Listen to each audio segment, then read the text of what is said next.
Olá! Aqui no Fran e Zoe a gente vai ter uma espécie de tratado dos grandes temas que estão presentes na literatura do J.D. Salinger. Esse livro aqui foi publicado originalmente em 1961 e ele vai ser composto de duas histórias que foram originalmente publicadas separadamente ali na revista New Yorker, até que foram compiladas aqui nesse volume. São dois textos, então, que funcionam de forma independente, no entanto, eles são também complementares, principalmente porque um é, digamos assim, a continuação do outro.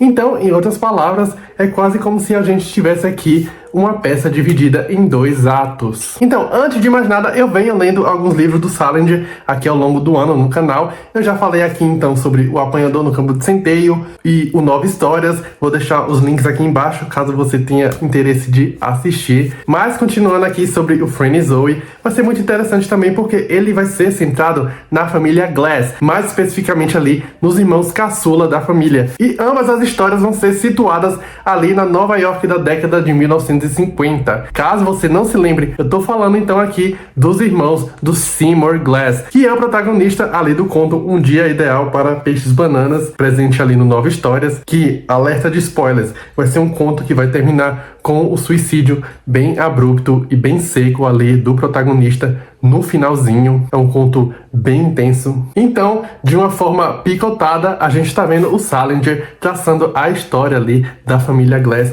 o que aconteceu após aquele suicídio. Então a gente vai ver também, né, a herança de um trauma e de que forma até mesmo as inquietações de uma geração vão aparecer justamente como preocupações quase hereditárias. Falando mais separadamente aqui, o que é que acontece nesse livro? Na primeira história, né, o conto Franny, a gente vai ter um episódio ali da vida dessa protagonista, a Franny, que é uma universitária de 20 anos. Ela se encontra ali com o namorado dela, o Lane, para passarem um final de semana juntos. Então eles vão no restaurante, e o cara é bem boçal, ele fica tentando impressionar ali a Franny com o trabalho que ele fez sobre Flaubert. Só que a Franny, ela está enfrentando a sua própria crise interna. Isso porque ela leu recentemente obras religiosas ali sobre um camponês bem pobre que viajou pela vastidão ali da Rússia no século XVIII. É uma obra religiosa em que aquele homem, ele vai sair ali pela Rússia, ensinando as pessoas sobre Jesus Cristo, sobre os benefícios dessa vida dedicada à espiritualidade.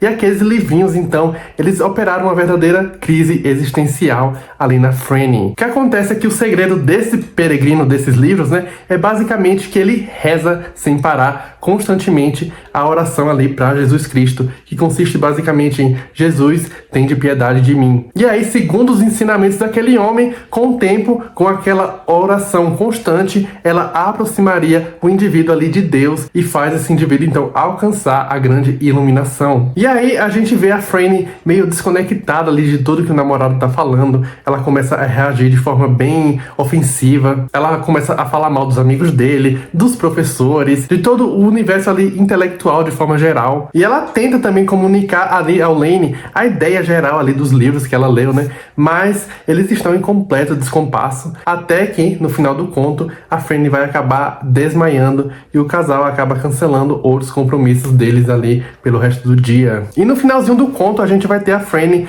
provavelmente ali repetindo em silêncio para ela mesma, né, aquela oração para Jesus Cristo. Eu estou tão cansada de ego.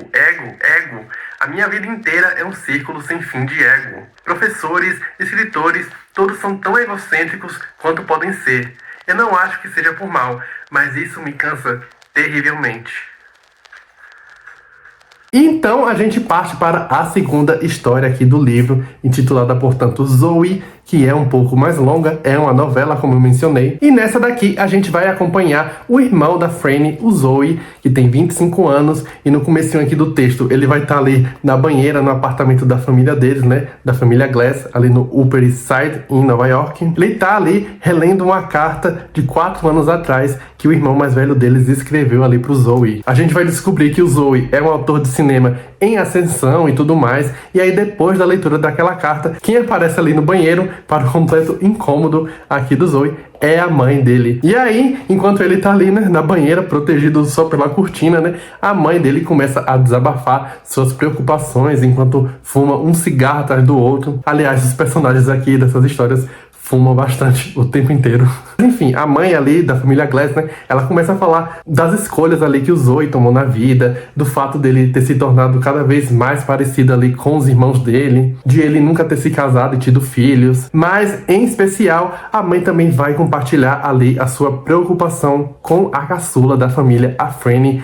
já que depois do acontecido lá na primeira história, né, ela voltou para casa da família em completo estado de depressão e de apatia, um estado do qual ninguém parece ser capaz de acessá-la, nem de ajudá-la. E com isso a gente entende, né, que a história de fato está se passando ali depois daquele primeiro conto da Franny. Então a mãe ali da família Glass quer que o Zoe vá falar com a irmã dele, o que eventualmente ele vai fazer. E o Zoe, ele é assim, ele é muito sagaz, mas também ele é bem sarcástico e bem cínico. Ele vai encontrar ali a irmã dele, né, a Franny, deitada no sofá, bem apática, e os dois começam a discutir aquela situação na qual a Franny se encontra, numa conversa que vai se desdobrando para questões filosóficas e existenciais, e que vão, é claro, também de encontro ao que existe de mais íntimo e de mais pessoal ali entre os dois. Então aquelas são questões que, é claro, vão resvalar nas feridas daquela família, né, tão marcada ali por perdas trágicas, e de que forma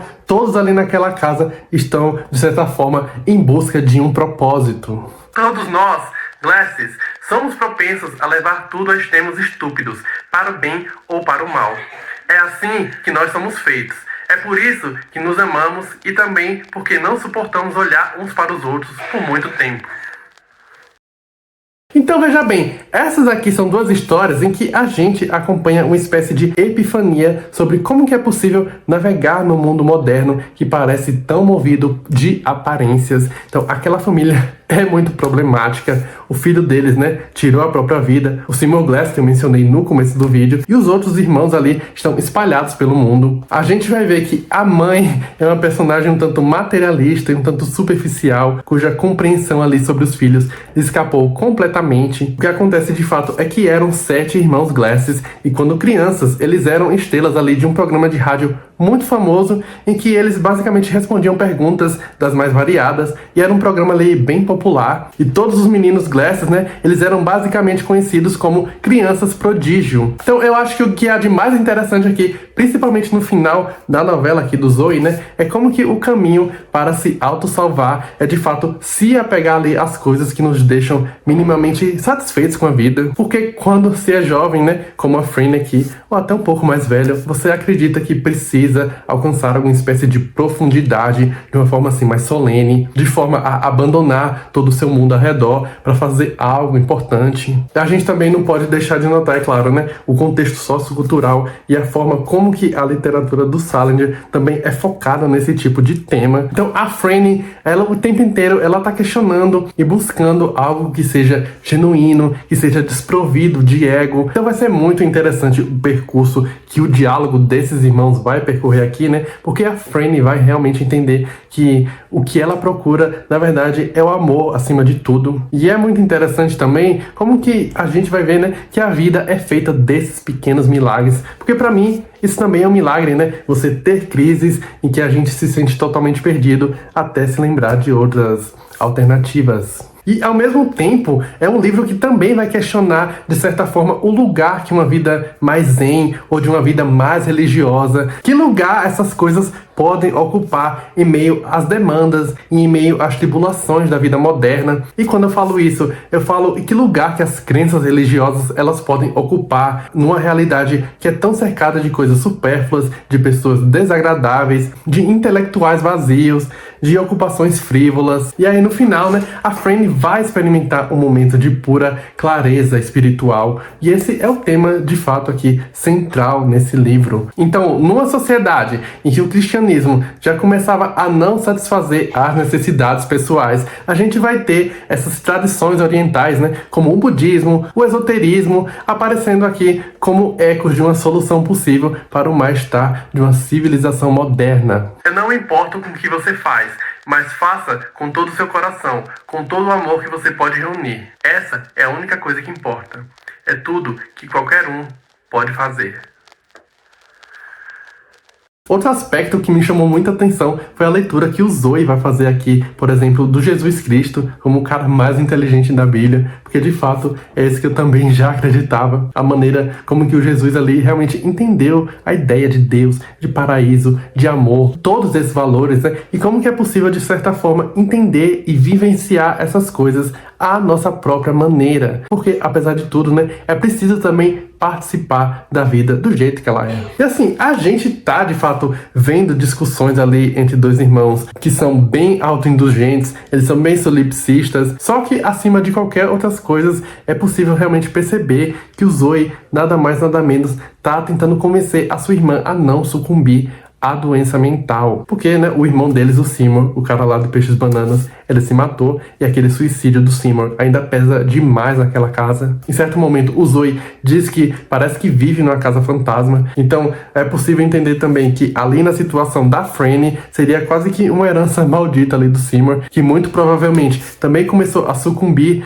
devido a esse tipo de crise existencial que a irmã caçula também se encontra aqui no momento. Então, conforme as coisas progridem aqui na segunda história do livro, né, há uma preocupação bem latente ali por parte da família, uma preocupação que, é claro, nunca vai ser dita exatamente em voz alta, de que a Franny esteja indo pelo mesmo caminho suicida ali do seu irmão Seymour. E o Zoe, daquele jeito bem despojado dele, né, ele tá fazendo o quê? Ele tá tentando trazer a irmã de volta daquela areia movediça. Assim, outra coisa que de fato reforça essa coisa da herança é que aqueles livrinhos do Peregrino que a Franny tá lendo, ela pegou lá no quarto do irmão, né, do Seymour. Enfim, voltando àquele raciocínio, né, a gente percebe que naquele diálogo barra sermão com a irmã ali, né, o Zoe, ele também tá, de certa forma, tentando resolver em voz alta as próprias inquietações, que no final das contas se assemelham bastante ali à da irmã. Então, resgatar a irmã se torna, de fato, uma tentativa ali desse protagonista aqui, né, de resgatar a si mesmo. É quase como se a gente estivesse,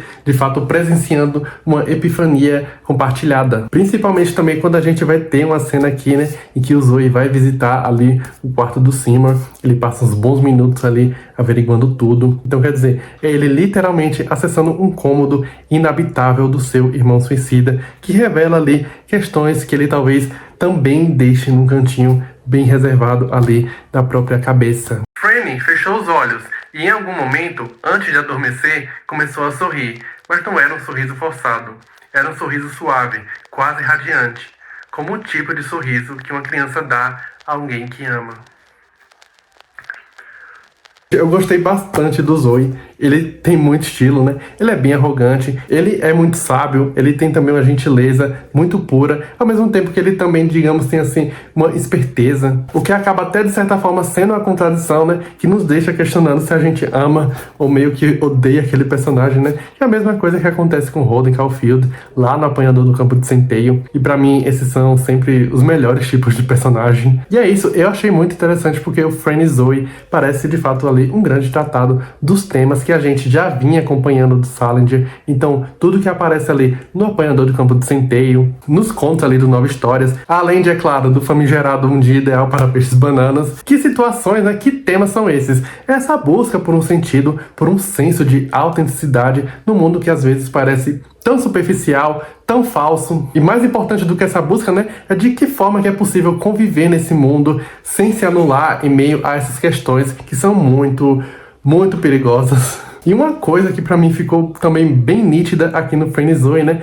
é como que essa espiritualidade moderna, ela precisa se tornar algo intrinsecamente pessoal para ser então válida e significativa. Porque como vai ser mostrado aqui, né, é meio complicado você tentar traduzir ensinamentos milenares para uma Nova York dos anos 50. Então, de certa forma, né, somente dessa forma personalizada é que essa espiritualidade talvez se torne algo mais sincero e dessa forma mais autêntico. E sinceridade e autenticidade, né, a gente sabe que são coisas muito importantes aqui para os personagens do Salinger. Então é isso, né, conforme a gente vai ver aqui no Franny Zoe, a coisa mais religiosa ou milagre, se você preferir, nessa vida, né, é justamente que a partir dessas inquietações a própria vida meio que já oferece caminhos para uma reconexão e para a redenção. Isso faz parte do amadurecimento, e amadurecer é um processo contínuo e bem doloroso. O Friend Zoe aqui se tornou outro grande favorito do Salinger. E se você gostou aqui do vídeo, deixe seu like, me conta aqui se você já leu esse livro, né? O que é que você acha dele? Vou gostar muito de conhecer outras ideias aqui a respeito. E é isso. Muito obrigado, um abraço e até a próxima.